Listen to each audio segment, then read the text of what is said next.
All right, here we go. Okay. Welcome to the Excessive Chatter podcast. The show where I, your host Zericc, gets to know our guest over a friendly round of chess. Guests will include Twitch streamers, video game speedrunners, and chess players. Oh, Zericc, I can't hear you. You can't hear me? Okay. Well, give me 1 second here. There you are. You should be able to hear me now. Okay.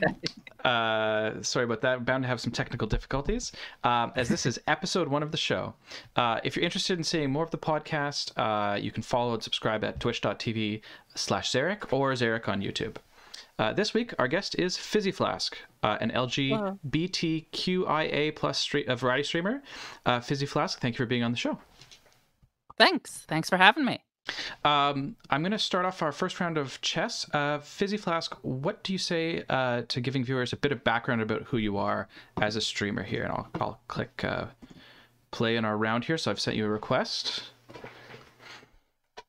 Okay. And also, is there anywhere specific I've never used this site before? It should pop up with a notification that I hope to play a game with you. So if you can see that, you might have to refresh the tab, perhaps. I'm not sure. Or if you go to players or...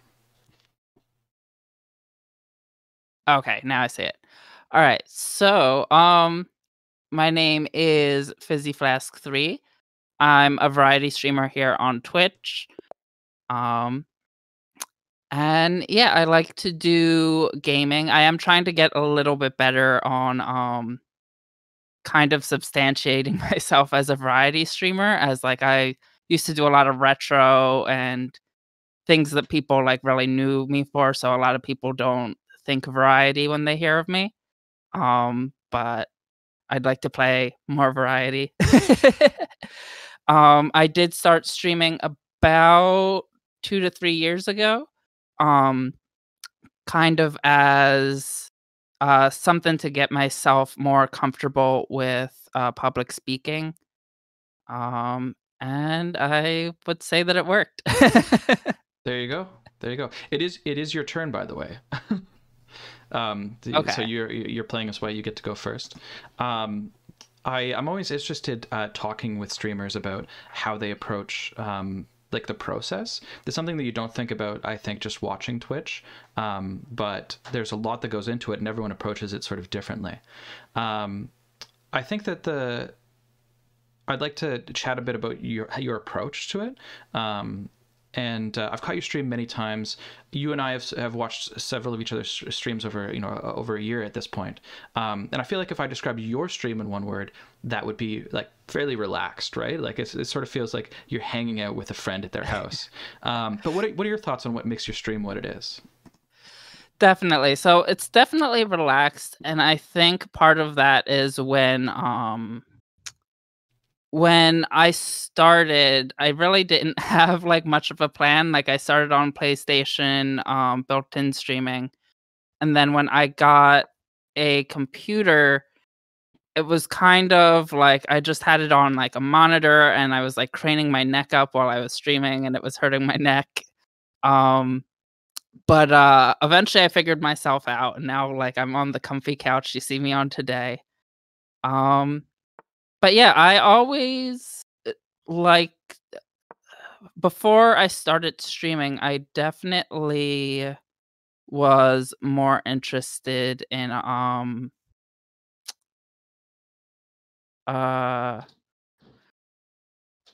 before I started streaming, I tried to like watch other streamers because I knew nothing about the streaming landscape, and I definitely learned a lot.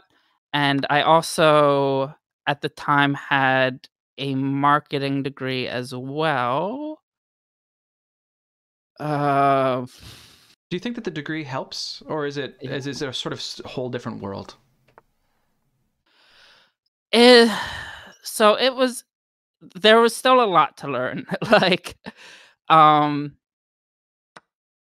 it definitely does help, but I'd say everything that I do, like, I do it wrong like, wrong for a little bit, like, I don't just, like, know what to do just because I have a marketing degree.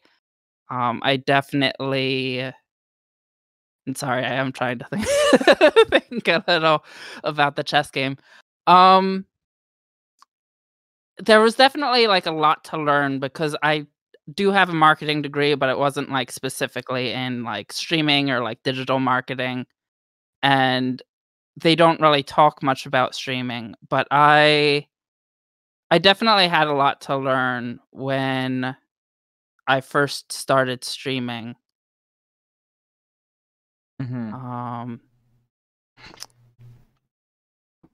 I would imagine that there are aspects of a marketing degree that would help with certain things, but the actually producing the video is something that you're never going to cover in a school program because it's so niche in that way.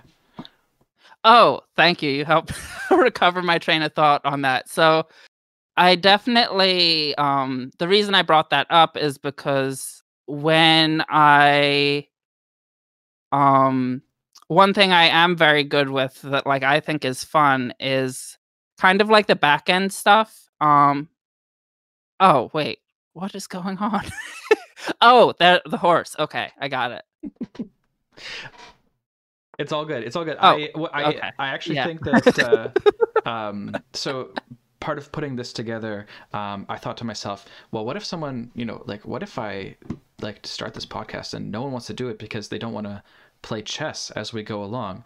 But I actually think if I'm watching this, I'm enjoying that someone is like trying to fumble through this and chat at the same time. That for me, that's the kind of thing that like I would seek that out to watch. But hopefully it's not too stressful. No, it's fine. Uh I am kind of someone that like growing up I did win a lot and like it gets annoying. Yeah. Like at some point you just want to like relax and play games with people. So I am like trying to understand what's going on and like pay attention, but if I lose it's not the worst. Yeah, I mean, um chess has been balanced as a game for hundreds of years, right? So, when you play on a site like this one here, um, you're bound to win and lose about half the time. Um, but so I have a bunch of questions here that I want to get through about okay. your stream and your approach to it and that sort of thing. In preparation for the show, you let me know that you'd like to talk about specifically about the LGBTQIA plus, which is a mouthful tag on Twitch, and being able to use it. And I was thinking about, I think if you asked each person who uses the tag or puts that aspect of themselves out there with their stream, you'd probably get just as many different responses. So why is it important to you? What is it? What makes that important for you on the platform? So I find it really important that we can use the tag because growing up, I did have some trouble, like with my gender identity and stuff like that. Growing up in the 90s, unfortunately, we didn't really have live streaming, and the media didn't really show, like gay opinions or anything in much of a positive light. In fact, the Golden Girls is very like celebrated for really fighting to get like tiny little like insignificant like clips of like gay opinion on its show. Um but they had to like constantly fight the network to do that. So it's just not even like making money or like being profitable. It's just important that we as a community can just be here and like talk and like play games, and it's actually a very like trending tag. Like people do search by the LGBTQIA tag more than I think most other tags, maybe not speedrunning. Um, but it is one of the more searched tags. So Um, I also stream using the tag, and I was actually really surprised after doing that for a while how much of a like referral that made for like as I wasn't doing it for that reason. But a lot of people are searching on that tag. Like it is, I think for a lot of people who are using Twitch, they're like that's an important part of finding streamers that they want to watch. yeah, and I think it is kind of that reason that there is unfortunately just like a lot of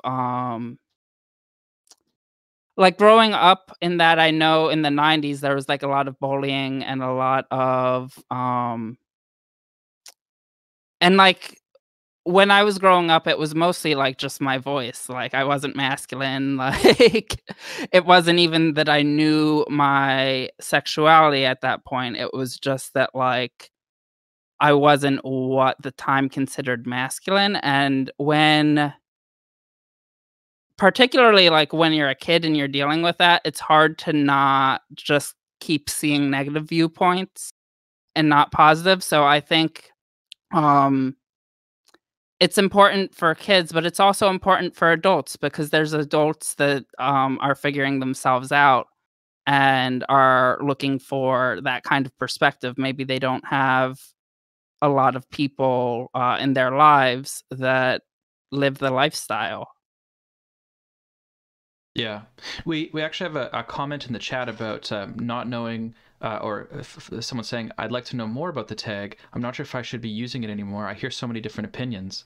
And I don't know specifically this is what that chatter is talking about, but I have seen some folks who use the tag who do it out of a sense of like solidarity rather than their own identity. What do you think about that sort of thing? So that is definitely something that there's a lot of opinions on. Um, like a lot of conflicting opinions. Um, I feel like um I don't know, like it is a tag that people are using to connect with other people of the LGBTQIA plus community. Um, so I feel like there are a lot of negative thoughts about like people that don't identify with that community that are using the tag. And I mean like identify as someone in the community. Um I'd say like if you're really like if you're doing charities, like if you're doing an LGBTQIA plus charity, go ahead and use it. Just make sure that like it's not that like, you're not just throwing on the tag, like, it is a tag that people do, take very seriously because it is really, like, a milestone that we even have it, and I know people are even trying to get, specifically a trans tag because even though they are part of the community, if you do, watch kind of the news and what kind of legislation is trying to be passed for them, they are kind of like 10 years behind, 10, 20 years behind on like human rights. um, so I think that is like a part of the community that a lot of people are striving to get their own tag right now. Um, not that we don't appreciate them using our tag, it's just that we feel like they should have a little more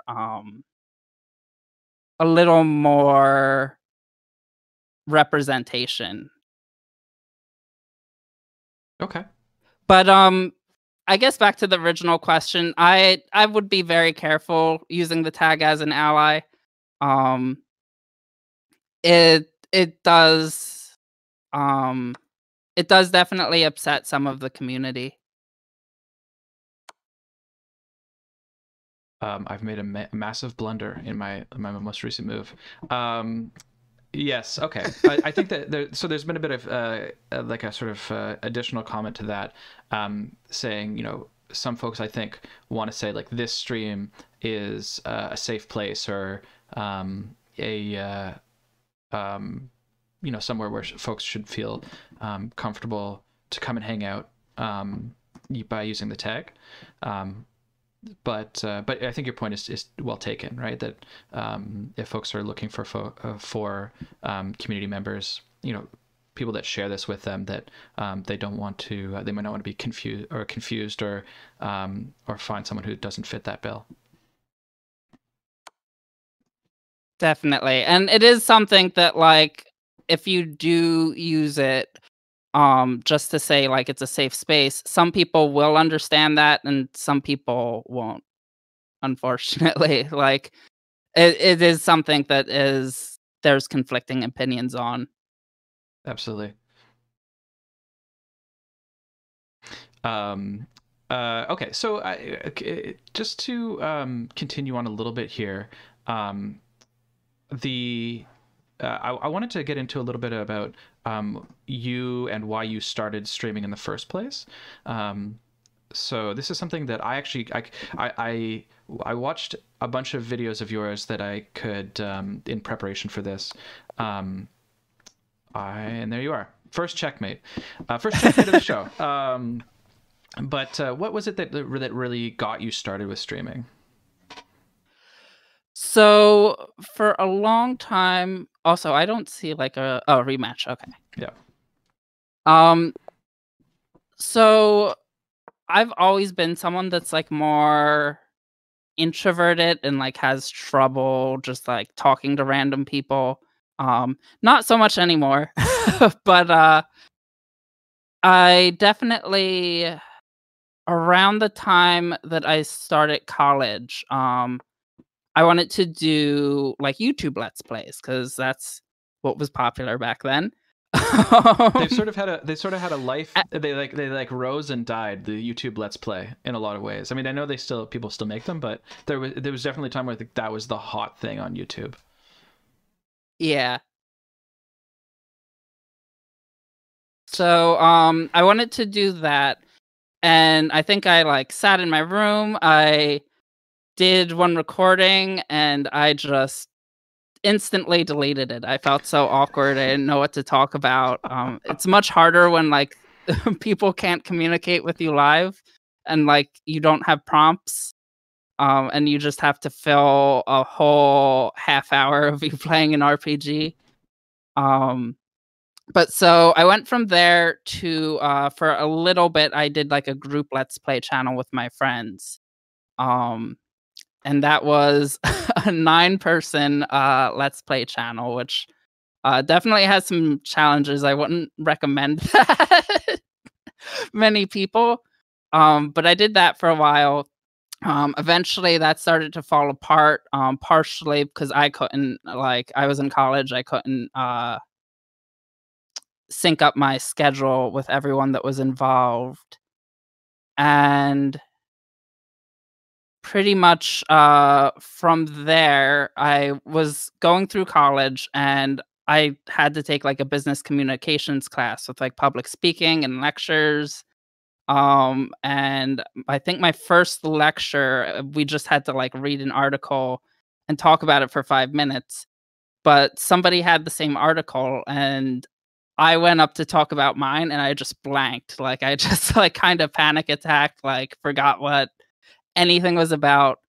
So I kind of realized this was probably something that if I wanted a marketing job, I would probably need to work on. So I definitely tried my hand at streaming. And I was also interested in market research. So one point I meant to bring up earlier that I think I forgot and got sidetracked twice was I do like to play with like the analytics of the stream and look at other like back end resources. There's great resources like Keymailer, where like you can get a game for free if you like sync your Twitch account, and they can look at your statistics and they'll be like, oh, okay, we want you to stream this, like we'll give you a free key. there's definitely a lot of neat marketing resources like that. But I definitely going through marketing school and like having a marketing research student job, I was very interested um in a lot of the streaming stuff because they don't teach you anything about it, and it is kind of like a whole new world that I feel like even the people that were teaching me marketing probably didn't entirely understand. Fair enough. And you've experience with other platforms as well, like Trovo. Um, Correct. Nick, can you tell me a little bit about that? Because I actually hadn't heard about it until you told me about it. But it's apparently like an up and coming Twitch contender, I guess. Yeah, so Trovo popped up around the time that Mixer fell. It's your turn, by the way, in the And game. I don't know if... Trovo Sorry. Oh, is it? Yeah. I thought because the timer wasn't Your moving. timer is moving. My timer is not moving. Oh. Oh, okay, sorry. No, it's all good. So they came around the time Mixer fell, and Trovo is owned by I think Tencent. Mm-hmm. Yeah, that was really surprising to So me that I hadn't heard about it because Tencent owns it. Yeah. So I was on there. I actually left Twitch for a little bit because I think they had like an intrusive ad experiment where like like regardless of whether you were subscribed to someone or not, you were getting not everyone, but unfortunately I was included in this experiment, and it was just people at random just logged into Twitch, and they were getting like consistent ads every 5 minutes that just like interrupted the stream, and it didn't matter if you were subscribed or not. Um Not sure what the point of that was, but it really like got me tilted. And I did try out Trovo. Trovo has a lot of ups and downs, and I feel like they do need to um get a lot of community feedback. And I definitely gave them some community feedback, but I don't think it was working quite as fast as I'd like it. So one of the main issues that I had um with the platform is that it is very much centered around gaming live streaming, which sounds great, but unfortunately, they they have a weird partnership program where you do get paid if you're in like a top amount of gaming hours streamed. So if you're doing an away screen, if you're doing just chatting or creative, you are removed, your hours doing that are removed from consideration for this payment leaderboard. And I feel like that leads to a lot of burnout, unfortunately. I have during my time there, I did see a lot of people come and go, specifically people that were trying to push for their partnership program. It's very tough. They do have some smaller ideas that I liked, like some of their game categories. Um, Instead of just like being one one game, like say Resident Evil 3, they would have like a Resident Evil category, and everyone that was streaming Resident Evil 1 through 5, I don't know what they're up to nowadays, would be in that category. And I feel like that led to a lot less empty categories. So that was something that I did like, but it is there's a lot of burnout on it, and I do feel like as like a streamer that likes a lot to do a lot of retro and variety, I don't think those categories were taking off over there. They do incentivize a lot of free to play and MOBA games with like cash prized events and stuff. So that is a lot of what is over there. Okay. That is chat is when we mentioned it, chat sort of went off about how no one had ever heard of it. So I mean, it sounds like they're doing some things right. I know a few of the things you're talking about, the categories and the connected games. Folks, heard folks talk about wanting that kind of thing in Twitch, but yeah, it's interesting to hear what works and doesn't work. I have a couple questions that I've jotted down here for you that are maybe just sort of about like your branding, I guess. I watched your stream for a long time. Obviously, your name is FizzyFlask3. Your logo is a fizzing flask, and people can see that on the stream today. But I never noticed until we started prep for this that there's blueberries in it. What's with the blueberries? So, the Fizzy Flask thing started with the YouTube channel, and I just had a very generic flask. Like I just grabbed one from like Google Images, and it was very generic, and I just changed the colors to be rainbow. But when I started streaming, that logo that you see now was actually my first ever fan art. Okay. So another streamer that I started watching very early, Balmung Oni, his wife actually she would just like sometimes she'd be like, "Oh, I love Fizzy. He's like my child. He's like my little blueberry." So she like drew all these blueberries. And it was like my first fan art. So I like to this day, I'm just really happy I have fan art. Like I feel like the Yeah. first time someone is like, wow, like I really appreciate you being here, and like I want to take the time and do some art. That really does like stand out.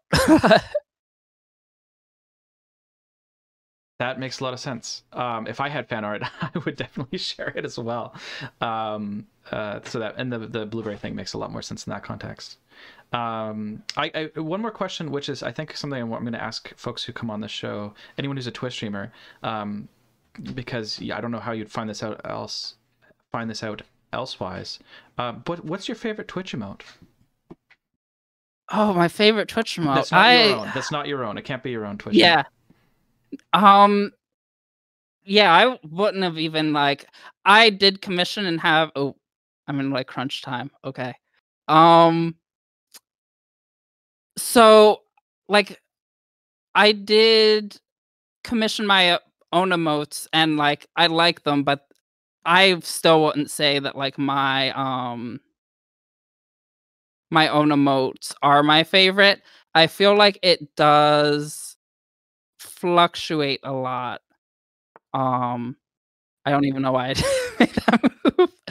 Uh, because I do follow like a lot of LGBTQIA plus streamers, and like sometimes it's I know there's a streamer that has like a rainbow bear paw print one. Um, there was also a streamer named Cub Therapy that had like like a bear butt in like cargo shorts emote. There's just like so much silly stuff. It's really hard for me to pick one. I feel like every month I do have a different favorite emote, but a lot of times they are like LGBTQ ones or Q plus ones, because they do get kind of silly and vibrant. That makes sense. Oh.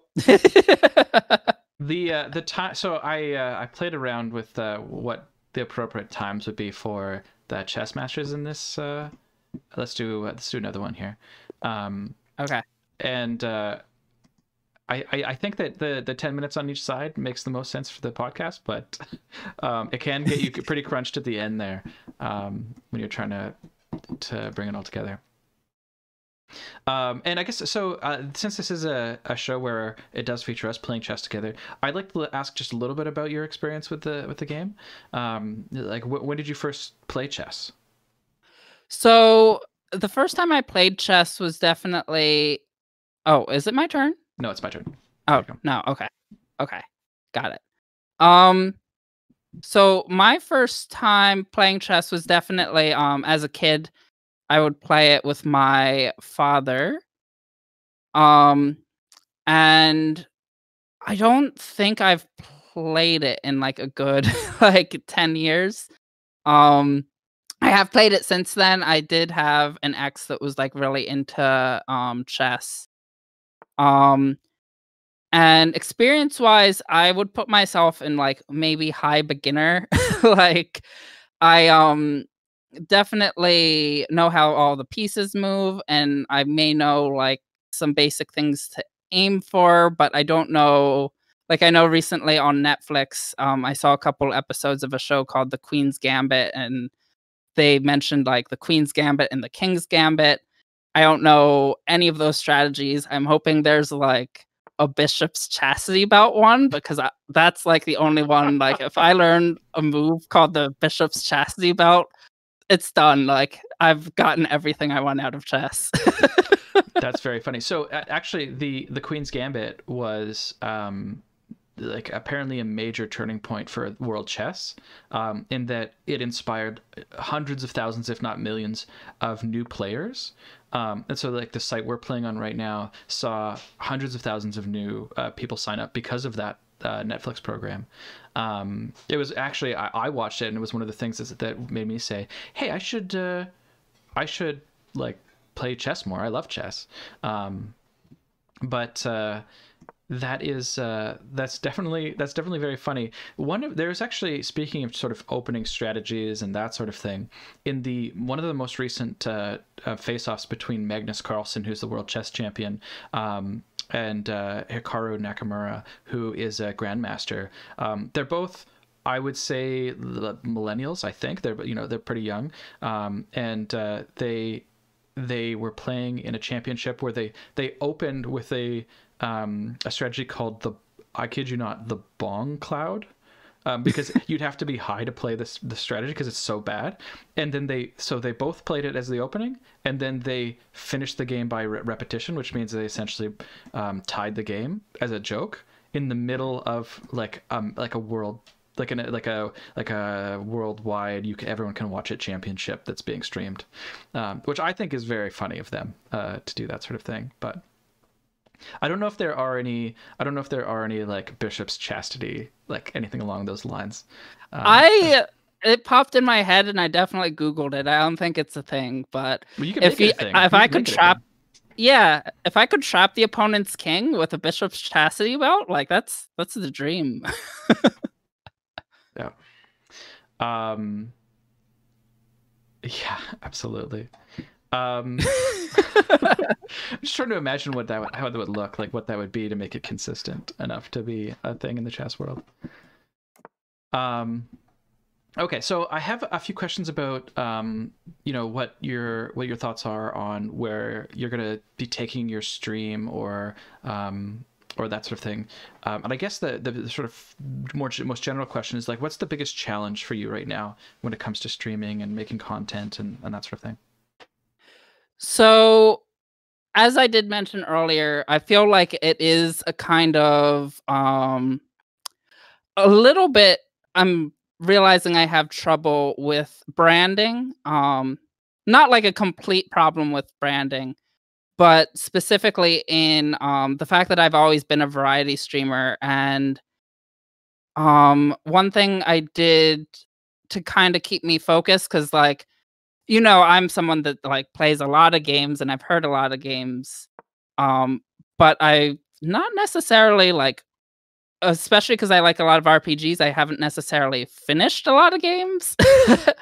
And definitely to help myself with that when I streamed, I did try to like regiment and like come up with like, oh, this is like retro game Saturday, or this is uh I tried speed running for a little bit. So I did like excuse me princess, like princess game speed runs. And those things kind of stuck in people's minds, and then I had to change them because of schedule issues.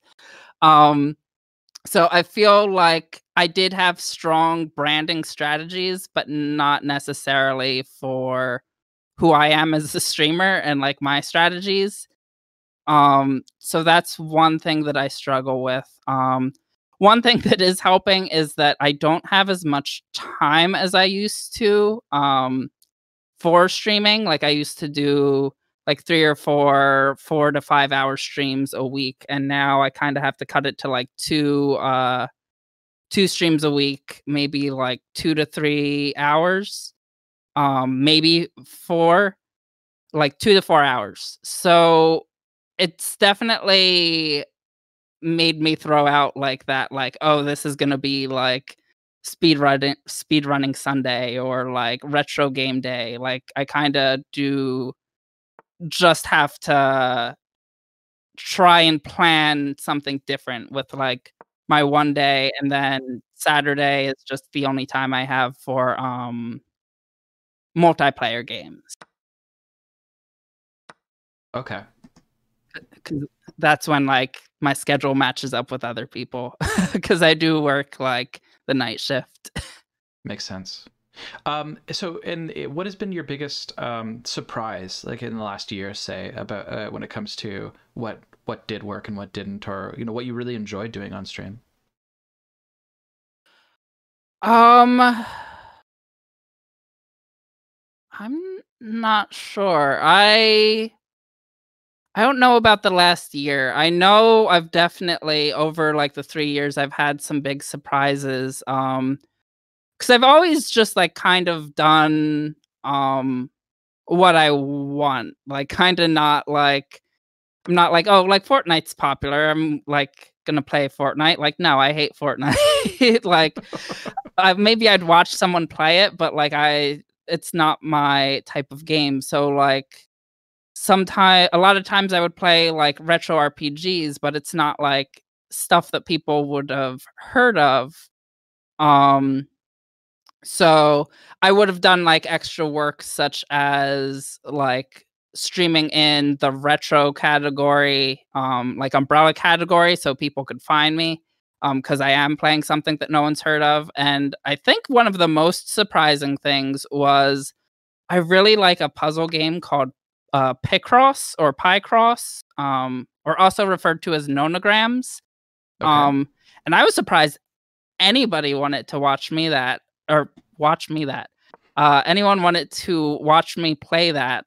So if you're unfamiliar with nonograms or Picross, it's basically like a puzzle grid, and there's numbers along the top and along the side telling you how many blocks are supposed to be filled in. And it's kind of like Minesweeper, where like you don't want to fill in the wrong blocks, but you want to try and uncover what the hidden like picture is. Okay. We're already getting some love for Picross in the chat here. So I have never heard of it, but certainly there are folks out there who are excited to hear you talk about it. Yeah, I haven't streamed it recently, but there was a time where like every week I would just like pull out some Picross, and I think I did have about like 10 people watching. Like people would watch, and like I threw on some music and stuff. Um and I was kind of surprised by like the community that showed up for it. Because it is kind of like, I guess, like Sudoku or like crosswords. Like I guess a lot of people that are interested in it may not like specifically be talking about it all the time. Okay. That is very interesting. Another sort of general question. This is like a sort of blue sky, what if type question. Say that you had $5,000, but only just to invest in your stream. Like it wasn't for anything else. What would you do with that on your stream? Would you have a new like a camera mic setup, or would you like do giveaways? What would you do if you had a hypothetical large amount? Oh my gosh, that is such a blue sky question. Man, so as for I think camera and mic setup, I'm happy. I have like a good mic, and I have a secondary little mic for like my captions. Um if you ever do captions, do be careful about Discord chatting, streaming, and captioning from the same mic. You might want a second mic. Fair enough. Fair enough. But I'm not sure. I feel like a lot of times when I do giveaways, they kind of like fizzle out. Like maybe like 1 or 2 people participate. So I would definitely. Hmm. I feel like I would probably do like some. If it was like $5,000, I would probably try to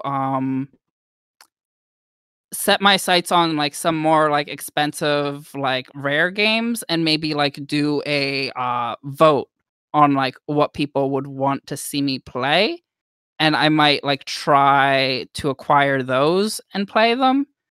Um Like, is there an RPG on the Virtual Boy, like that kind of thing? I don't think I would go as far as getting a new console, because especially the Virtual Boy, but like something like that, um, like something like of that level of obscurity, but just like a game. Unfortunately, because I can stream from several consoles like PS2, Switch, NES, Super Nintendo, but sometimes things do arise. Like I do have a PS3 and I've just thrown in my hat on like trying to stream anything from that. It is such a headache. I do have like a converter piece to stream from that, but I'm not sure if that's what killed my last capture card that died. Um, because PS3 does have like a lot of extra protections to keep you from streaming on it. That for PS4 they made it like a toggle, like you can turn it off, turn those protections off, and it disables you from like using Netflix and certain things like that. Oh, I didn't realize Um, that. I didn't know but that existed. yeah, no, it's definitely, unless you tried to stream using PlayStation 4 built-in streaming, it's probably not something you would have ever considered. um, because the capture card does like bypass it. Like you don't need to turn off your settings to use a capture card. But you do need it to share play or do the built-in streaming. But that and like some things need special converters, like the Nintendo DS, um, stuff like that. Like sometimes emulation is a little easier, unfortunately. Um, but yeah, I don't think I would like want to bog myself down with other consoles, but definitely other games that are obscure um is something that I would be interested in. Okay. And I'm sure I might have a better answer if I had time to think about it. It is a very hard question. Yeah, it's I mean, it's like it's not something you think about because it's sort of it would have to drop out of the sky sort of thing, right? Um, Yeah. oh, okay. But so, what are is there anything that you are looking into right now, or that you're researching, or putting some thought into about what you would like to do on stream or for content? Um So I know because of the decreased time, there were things that I was researching that I kind of just dropped. Um, Definitely one of them was like randomizers for retro games. Um, I did I was doing like a Pokemon Fire Red randomized Nuzlocke, and what really got me into it, which I dropped because it was just way too much research, unfortunately. Um, was There's a very specific randomizer that is a mashup between The Legend of Zelda, A Link to the Past, and Super Metroid, where when you go to certain parts of the game map, it just flips you to the other game, and you can find items from either game in whichever game. Oh wow. Um, Unfortunately, I think it's like a very specific emulator you need to use, and you have to have the original Japanese ROMs of each game, and then download the additional ROM to mix them. Um, so as someone that was just starting to look into randomizers, that was kind of something I just had to dump as a pipe dream until like I got some more randomizers under my belt. Uh, Fair enough. Fair enough. I've seen people who stream this sort of say it's just NES, right? Like it's just NES games. Like every 10 seconds to 15 seconds or however what she said it, it'll switch you between games. But it's all the same system and there's no interconnection between the games. So you're not finding items. I'd never heard of this you know, setup where you're finding items from one game in another. That's really, really cool. Yeah, that was like what got me really excited. Even though like at both of the games, I think Link to the Past I'm a little like I played it a few times as a kid. Super Metroid, I think I've never played more than like half an hour of. Um But, yeah, it was just something where, like, it was new and it was exciting, and I felt like it was something that, got me excited about some stuff that I might not have been as excited for otherwise. So yeah, that's always neat. So when I was a kid, this sort of story that involves Metroid. It's not Super Metroid, but the first one. I had a neighbor who had Dragon Warrior 4 on the NES, and I'd never played it, and I was in love with this game playing it at his house. He had never played Metroid, and so I traded the carts with him for a while, and then he was moving away and was like, "Oh, can I get my Dragon Warrior cart back?" But like never gave me Metroid back, and now I just don't have it. And that's a sort of a nothing story, but I still kind of feel a bit like upset But about those that, are I like guess. the nothing stories. Those are the nothing stories that hit you because I still remember, like, as a kid, like, every time that, like, a trade went bad or, like, like, because I know growing up, I didn't get video games all the time. Like, I'm the youngest of 3 kids, we all went to Catholic school, and I would just, like, borrow stuff from friends and, like, trade games that I had, and other than that, it was just, like, Christmas and birthdays, really. Um, I didn't really get games on a whim, um, growing up. Sometimes I did get, like, Blockbuster rentals. I'm sorry if I'm dating myself. You're describing On a my whim, childhood in a lot of but ways, so yeah. yeah. Um, yeah, no, I had a very similar setup um, when I was growing up. You know, you get a game on your birthday, game at Christmas maybe, but that was it. Yeah, and I think that's kinda why, that stuff really does stick with you as a kid when people don't return your game. Yeah. Um, just thinking about time here, why don't we make this our last game? Okay. Um, and we're coming to the end of the questions I have prepared for you. But is there anything that you are very enthusiastic about right now? You know, on stream, off stream, that you'd like to chat about? Um, yeah, I don't know. So recently I think of because I have been having more of like a full-time work schedule, I have been looking at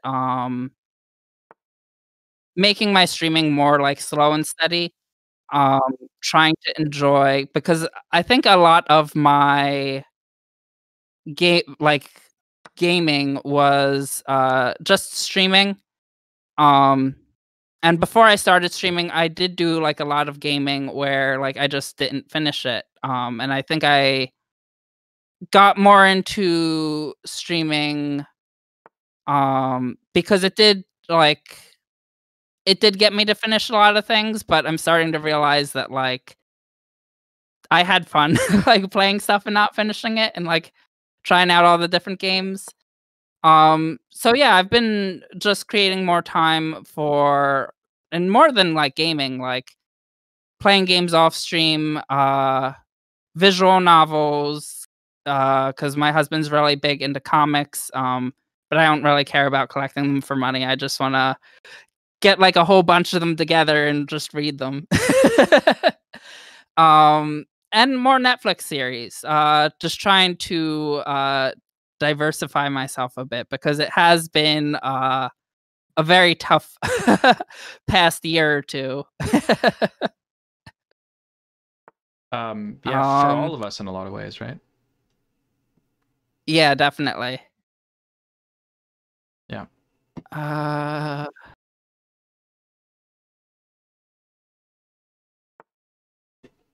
feel like I think this might be it for you here in this game. I think that Yeah, I mean... No, you're still alive. Apparently there's still something you can do, but I, for life of me, can't see what it is. Oh, your pawn. You've got a pawn. There we go.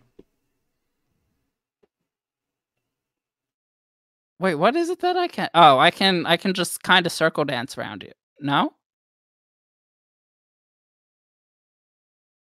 Huh? I can't for the life of me see what I'm supposed to do either, because... I think that this is actually the only move that you have.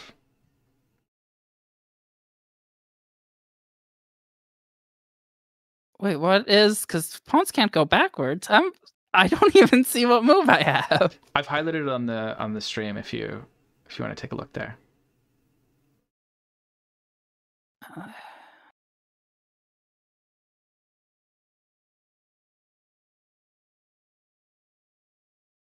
Wait, what?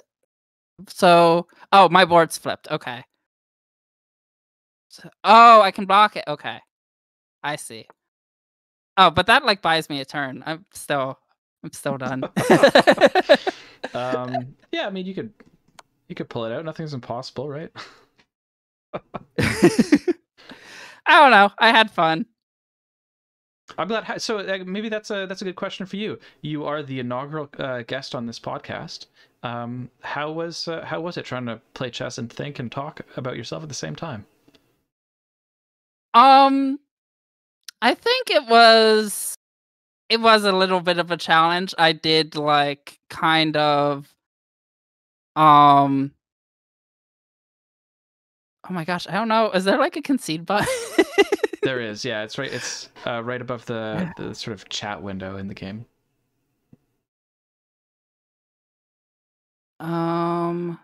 Above the chat window. Yeah. So there's the part where it says like you can send a message.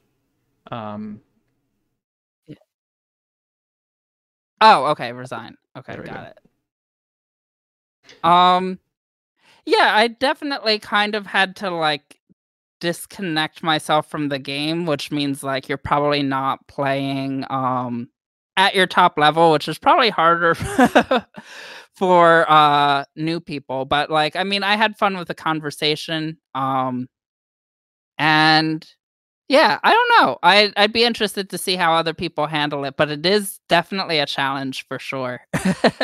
Okay.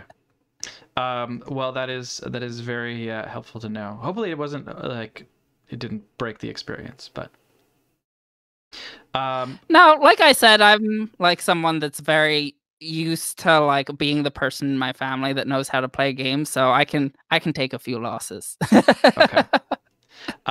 Well, that wraps it up for this episode of the Excessive Chatter Show. Big thank you to FizzyFlask for being our first ever guest on the show. If you enjoyed this episode, please follow and subscribe at twitch.tv/Zericc or find us at Zericc on YouTube. If you are interested in watching FizzyFlask or chatting on Twitter with FizzyFlask, the information for those handles are on the screen. If you'd like to discuss the show or have any suggestions for future guests, questions, or features, please join the Zericc Discord, and there's a link below for that. There are links for all of this in the video description and on our Twitch page. So thank you for watching. And Bye, everyone. Thank you again for being on the show. Thanks for having me. It was really fun. Okay.